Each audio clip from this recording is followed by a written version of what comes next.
చాలామంది కనిపించవచ్చు కూడా, మరీ జగన్ ముక్కుసూటి మనిషి, మరీ జగన్ రాజకీయాలలో మరీ నిజాయితీగా ఉంటాడు, మళ్ళీ చంద్రబాబు చెప్పిన మాదిరిగానే అంతకన్నా ఎక్కువ అబద్ధాలు మనం చెప్పుంటే బాగుండేదేమో, ఆ 10% మనతోనే నిలిచి ఉండేవాళ్ళేమో, అలా చేసుంటే బాగుండేదేమో అని చెప్పి ఇంత నిజాయితీగా ఉండడం కరెక్ట్ కాదేమో అని ఈరోజు ప్రతిపక్షంలో ఉన్నా కూడా నేను చెప్తా ఉన్నా, గర్వంగా కూడా చెప్తా ఉన్నా.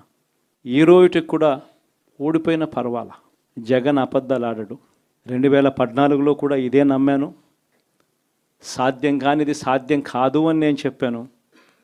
అధికారం కోసం అబద్ధాలు చెప్పడం, అధికారం కోసం మోసం చేయడం ధర్మం కాదనే, న్యాయం కాదనే జగన్ ఎప్పుడు నమ్ముతాడు.